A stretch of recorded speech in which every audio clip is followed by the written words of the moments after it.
Yo, what's up y'all, Lad here. With the majority of us starting to transition over to NetEase and over to Side Solistia, there's a lot of things that we have to go over. Firstly, we'll go over all the buffs for characters that were received from the C or CN versions that are now implemented into the global side. Second, all the quality of life updates that I found. Third, everything about Side Solistia, simplifying the time system, the most optimal way for TP grinding, obtaining leaves, and then finally, I'll touch base with the Ouma realm. This will be a separate video as I'll go in more into depth about how to maximize your runs. Let's get started. Firstly, all the buffs that are given to us. Harley's Stirring Step has now been buffed from giving a single ally attack up to now the front row. His ultimate also gives the front row a 10% HP barrier. For Apothecaries, Xenia's Whirling Strikes has been buffed and given another hit. This used to be 2 hits. Our group Death Wish Tonic has been buffed to where it now affects the entire front row rather than one traveler. This can be used twice per battle. For merchants, Dorothea had her luck buffs implemented. For her passive, at the end of each turn, she's able to gain 1 luck. Using this luck counter will allow you to use her abilities without drawbacks. For example, her Scorch ability,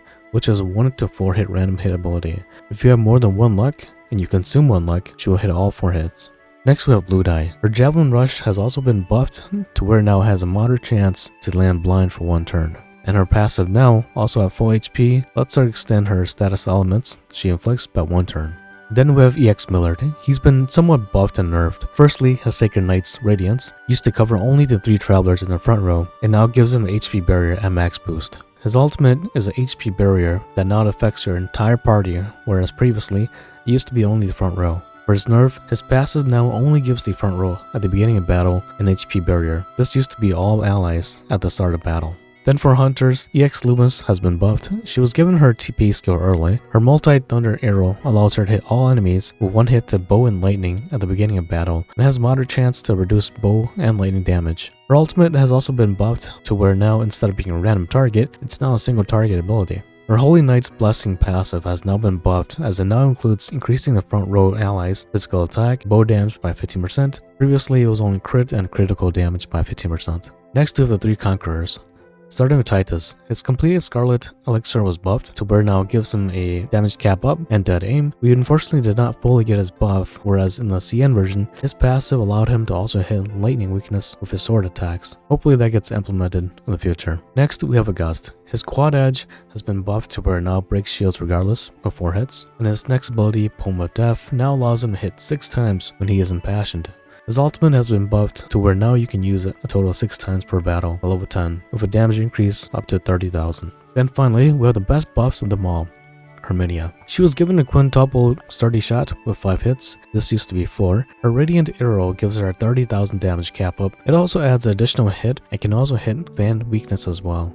Her A4 accessory was buffed from a 60 attack to a 100 attack. There's a lot of missing buffs from the CN version that we don't have in the global version, such as Odette being able to recast her abilities at a 50% chance, or Hayes being able to hit 5 times with his rebut ability. So let's hope these buffs are implemented as we move forward. These are the more notable buffs that I've seen. Let me know if I missed any. Moving from this, let's go over the quality of life updates that I've noticed. First of all, if you haven't already, you can now play this game in ultra graphics at 60 FPS at 1080p and in wide mode for FOV. If you find yourself not liking the combat angles where it gets all theatrical, on the fine settings, change it to basic. While on settings, if you move on the next tab on game settings, you can adjust the movement, speed up effects, auto abilities for conserving SP, and your battle formations. In the same tab, under Switch account, you can now bind your account to any of the platform. I recommend using your Google Play account if you're on Android. By doing this, you no longer have to switch out one platform to another. This is one of the more annoying aspects of this game while we're on the Square Enix side of things. For example, if you play this game on BlueStacks and you wanted to play this game on your phone, the data gets transferred and you have to re-download everything on your phone. Then if you wanted to play on BlueStacks, you have to re-download everything again on BlueStacks. So with this transfer to NetEase, we no longer need to re-download everything. You can play on BlueStacks and then play on your phone whenever. Taking a look at the party tab,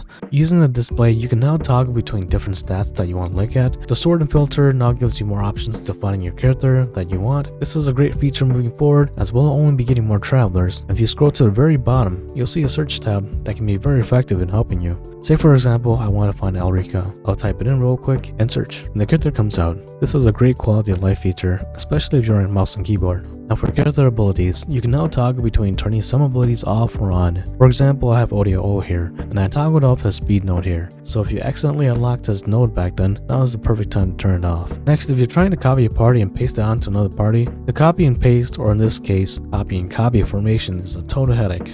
But I got you. Let's say you want to copy this party, Isla and Lars. You don't want to select copy on this formation. Instead, you want to go to the empty party slot, or in this case, mine is just Isla, and then now you select copy. Scroll over to the party that you want. In this case, I wanted Isla and Lars. Select copy this party, and Isla and Lars will now be in that new party. As you can see, I successfully copied my party to two different party formations here. This has to be a localization error, as it's genuinely confusing. Let's hope that there's a paste button in the future. Also, while on this tab, you can now bring two versions of the same character in battle. For example, Tressa and EX Tressa, or Millard and EX Millard. While still in the party tab, there is now a new quality of life for changing souls in your soul weapons inside Orstera.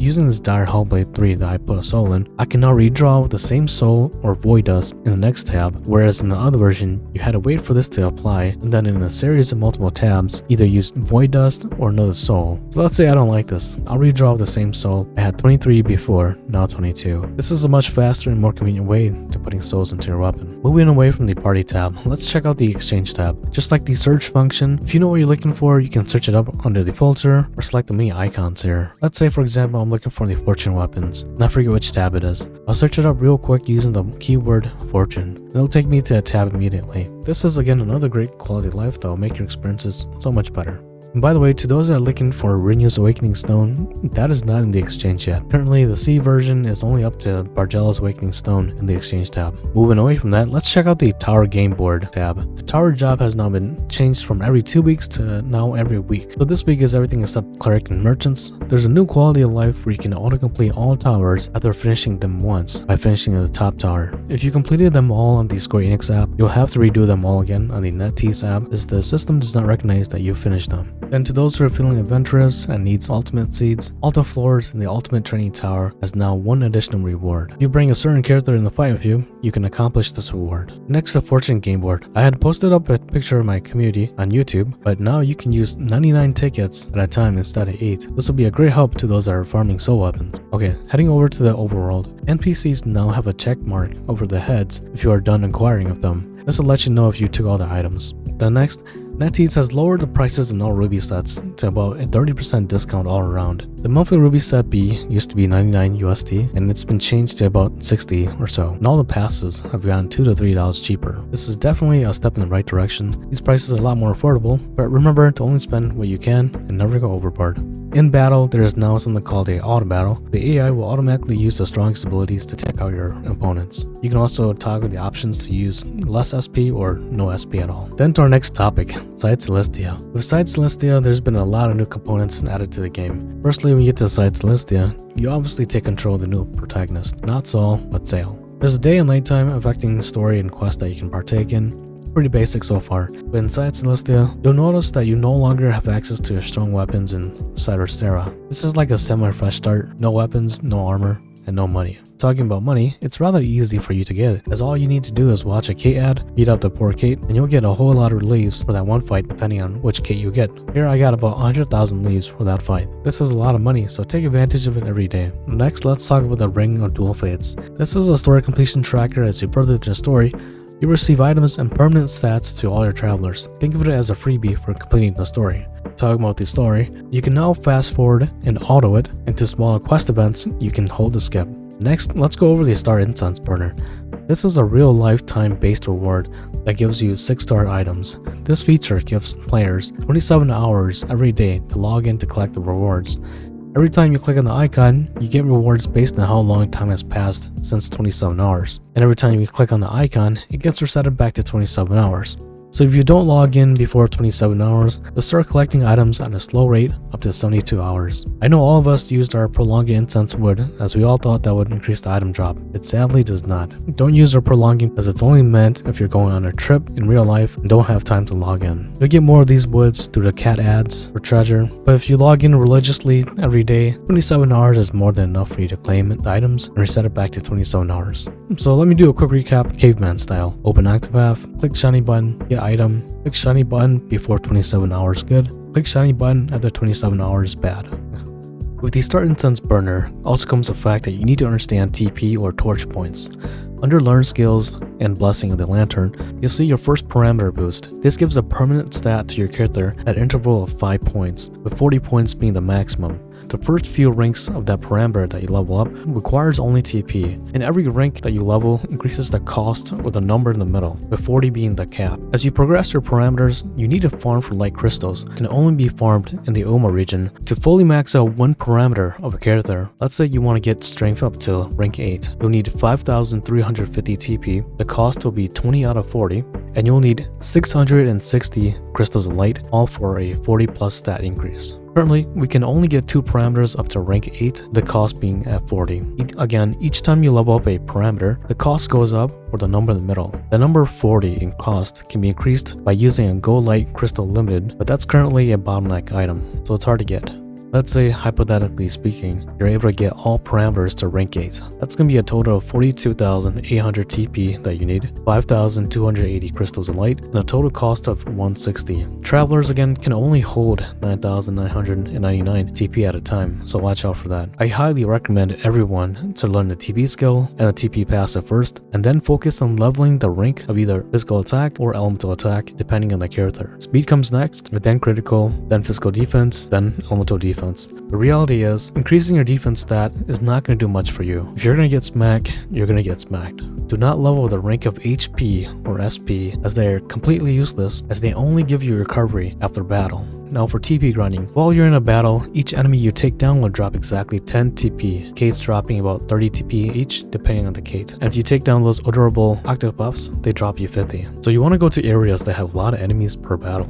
Inside Oristera, you can grind in Ulfric's Shrine, as there's a lot of mobs present, while also grinding for souls as well. Finally, briefly discussing the Ouma realm, as the next video will be more in-depth about it. For those who haven't unlocked this region or don't know what it is, this is what you'll be doing for the majority of your time in Side Solistia. There are 3 levels corresponding to the difficulty level and rewards. The higher level, the better rewards. While inside the realm, you need to access all the exclamation marks to move forward. Some will be battles, and some will be items or a full party heal. Each Ouma region has 2 bosses, a mini boss and a final boss, and you get light crystals at the end for only the characters that you brought in to the Ouma realm, and weapon materials for the new weapons inside Celestia. Recall that light crystals are again what you need to level up your character's parameters. Alright, well, I'll get more into the Ouma region on the next video, but let me know what other quality of life you've seen of our transition to Netties that I missed. Additionally, there's a lot of localization errors, such as spelling or sentences that don't make sense. Octopath has always been a game with a darker tone that focused heavily on storytelling through its text, and seeing silly errors like this definitely hurts it in the sense of driving the impact forward. And last I heard, the staff on Discord is aware of these issues and will be addressing them in the future. Let's hope for the best. Anyways, let me know if this helps you. I'll catch you next time. Take care of yourself. Light out.